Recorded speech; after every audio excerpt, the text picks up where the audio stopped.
Assalamualaikum warahmatullahi wabarakatuh. Kembali bersama Bu Atin Fatimah dalam pelajaran matematika. Kali ini kita akan membahas tentang transformasi. Transformasi merupakan istilah yang menggambarkan sebuah perubahan. Jadi bisa dikatakan bahwa transformasi geometri merupakan perubahan posisi, besar, dan bentuk suatu objek dari objek awalnya. Di dalam ilmu matematika, transformasi menggambarkan sebuah proses pemetaan titik-titik gambar ke sebuah objek yang dapat membentuk gambar yang lain. Jadi jika kondisi sebuah objek benda berubah, maka proses pemetaannya juga akan berubah. Jenis-jenis transformasi geometri terdiri dari dua macam. Yang pertama isometrik, itu yang bersifat tetap ukurannya, sedangkan yang satunya lagi adalah non-isometrik. Itu ukurannya berubah. Ya, jadi ada 4. Jadi tergolong yang isometri ada 3, yaitu translasi. Yang kedua refleksi. Yang ketiga rotasi. Dan yang non-isometri itu sebut saja yang keempat, dilatasi. Jadi proses yang tidak mengubah ukuran itu ada 3. Translasi artinya pergeseran.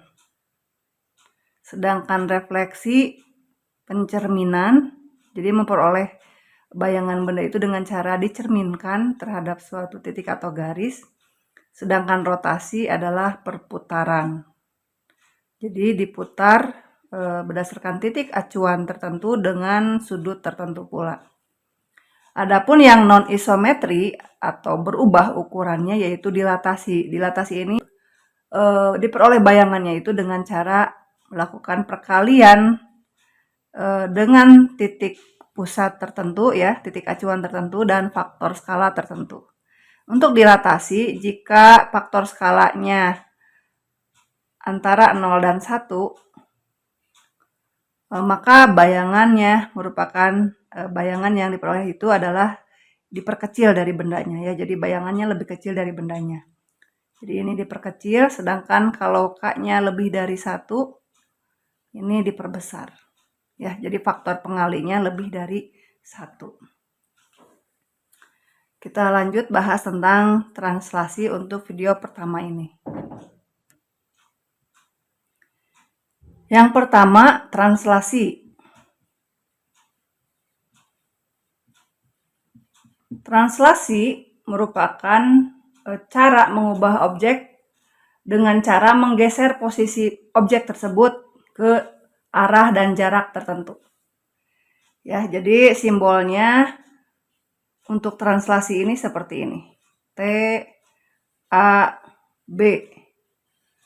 Ini artinya si benda semula digeser secara mendatar sejauh A dan secara vertikal sejauh B. Jadi A ini bergeser ke arah mendatar.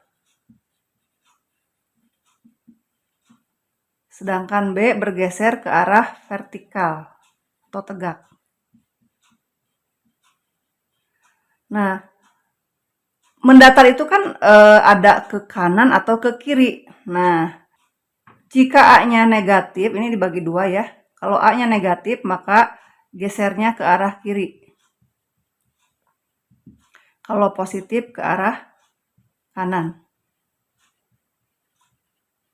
Sedangkan B karena dia bergesernya secara vertikal, maka seandainya negatif itu berarti ke bawah, sedangkan positif ke atas. Ya, ini mengenai translasi. Lebih jelasnya Ibu akan ulas dulu mengenai sistem koordinat kartesius supaya kalian ingat kembali ya. Mungkin saat di SD sudah belajar tentang sistem koordinat kartesius. Sebagai materi prasyarat tentang sistem koordinat kartesius. Nah, ini ditemukan oleh seorang matematikawan asal Prancis yang bernama René Descartes. Descartes mempublikasikan pemikirannya tentang sistem koordinat ini pada tahun 1637. Ya, jadi memang sistem koordinat Kartesius ini ditemukan oleh beliau, makanya coba aja kalian lihat bahwa Kartesius ini mirip dengan Descartes ya, karena memang beliau penemunya. Koordinat Kartesius dimensi 2 mempunyai dua garis sumbu yang saling tegak lurus. Tadi Ibu mengatakan dimensi 2 karena ada juga dimensi yang lain ya. Dimensi 3 berarti 3 garis sumbu. Nah, untuk yang dimensi 2 terdapat dua garis sumbu yang saling tegak lurus. Sumbu yang mendatar disebut absis atau sumbu X.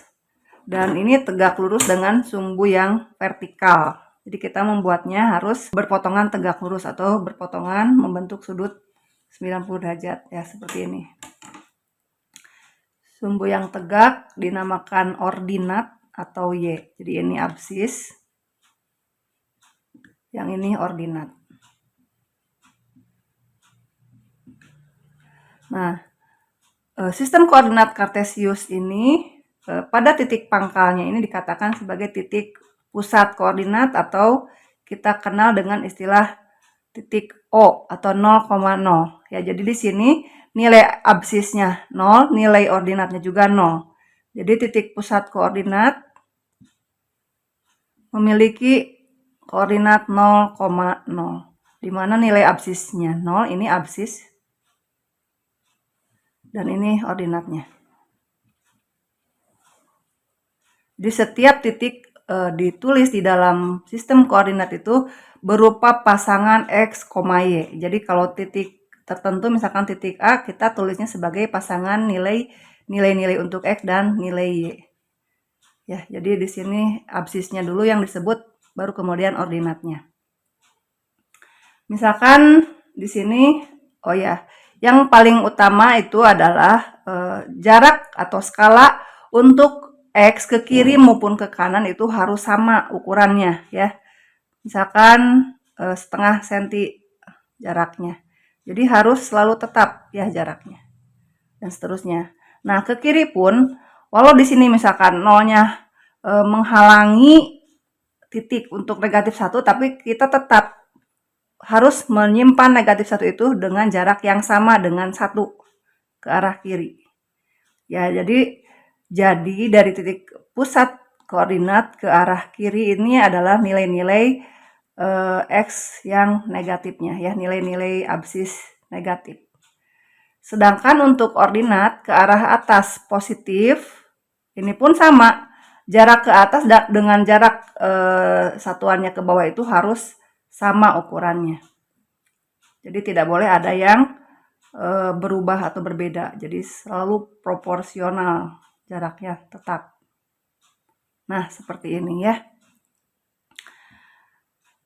Pada buku corak catur, kalau kalian membuat sistem koordinat Kartesius, usahakan selalu garis absis dan garis ordinatnya itu pada garisnya. Jangan sampai ini kotak, misalkan ya, ini kotak. Kalian menulis garisnya itu seperti ini, tapi harus tepat pada garisnya.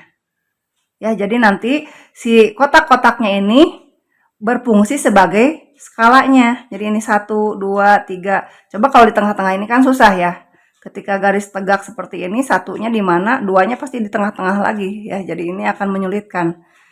Jadi untuk kalian yang menggunakan buku corak catur harus diingat bahwa garis absis dan ordinat ini diletakkan tepat di garis pada kotak-kotak itu ya, bukan di antara kotak-kotaknya. Nah, kita lanjutkan di sini. Misalkan Ibu meletakkan titik yang posisinya ini. Misalkan ini titik B. Nah, titik B ini memiliki alamat atau koordinat ya. Jadi ada letaknya itu ada alamatnya. Nah, alamatnya apa? Dilihat tadi absisnya. Dia absisnya adalah 2. Berarti B ini absisnya 2. Kemudian ordinatnya berapa? Tuh 2, 3. Jadi B ini alamatnya adalah 2,3 atau kita kenal koordinat dari titik B adalah 2,3. Nah, karena sumbu mendatar dan sumbu vertikal ini berpotongan tegak lurus, maka bidang ini dibagi menjadi 4 kuadran. Ada kuadran yang pertama, yang ini kuadran 1. Kuadran 1 di mana nilainya positif, koma positif ya. Jadi nilainya itu positif, koma positif. Sedangkan yang di sebelah sini kuadran 2. Kuadran 2 nilainya negatif, koma positif. Yang di sini kuadran 3. Jadi selalu koordinatnya itu negatif, koma negatif ya. X-nya negatif, Y-nya juga negatif. Sedangkan kuadran 4 di sini X-nya positif, Y-nya negatif. Ya, jadi nanti kalau misalkan ada pertanyaan berada di kuadran manakah negatif 4,5. Nah, X-nya negatif, 5-nya kan positif, Y-nya positif, berarti ada di kuadran 2. Berada di kuadran manakah negatif 2, negatif 5. Negatif 2 di sini, negatif 5 di sini, berarti posisinya ada di kuadran 3. Ya, bisa dipahami? Ibu akan coba praktekkan untuk mentranslasi atau menggeser suatu titik pada bidang kartesius. Ya, jadi koordinat kartesius ini kita juga bisa mengatakannya sebagai bidang kartesius. Misalkan sebuah titik dengan koordinat negatif 2,1. Berarti titiknya yang ini. Ini kita sebut saja titik C. Titik C dengan koordinat negatif 2,1 akan kita translasikan dengan translasinya itu negatif 1,4. Artinya titik C digeser ke arah, karena negatif berarti ke arah kiri sejauh 1, dan dilanjut dengan vertikalnya itu karena positif berarti ke arah atas sejauh 4. Ya, coba kalau secara gambar, titik yang ini digeser ke kiri sejauh 1, berarti ke arah negatif 3 di sini. Kemudian ke arah atas,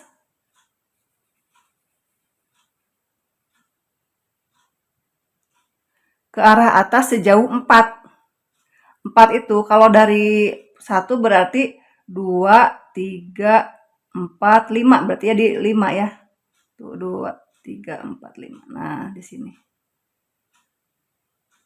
Jadi kalian bisa lihat nanti kalau seandainya ini kita garisnya dihubung-hubungkan ya biar kelihatan. Titik C ini digeser ke kiri sejauh 1, ke atas sejauh 4 kotak. 1, 2, 3, 4. Nah, sekarang posisinya berada di negatif 3,5. Jadi bayangan C berada di negatif 3,5. Nah, secara hitungan matematikanya, secara matematis, kita memperoleh bayangan C aksennya ini dengan cara, nih perhatikan, negatif 2 sebagai absis digeser ke arah mendatar sejauh negatif 1. Jadi C aksen ini kita bisa peroleh dengan menggunakan hitungan bahwa negatif 2 untuk absis ditambah negatif 1. Dan untuk koordinatnya 1 ditambah 4. Maka kalau disederhanakan kan ini menjadi negatif 2 ditambah negatif 1 adalah negatif 3. 1 ditambah 4 adalah 5. Ya, jadi seperti ini. Bisa dipahami? Nah, Ibu akan sediakan beberapa soal untuk kalian berlatih sendiri. Sekian, terima kasih. Wassalamualaikum warahmatullahi wabarakatuh.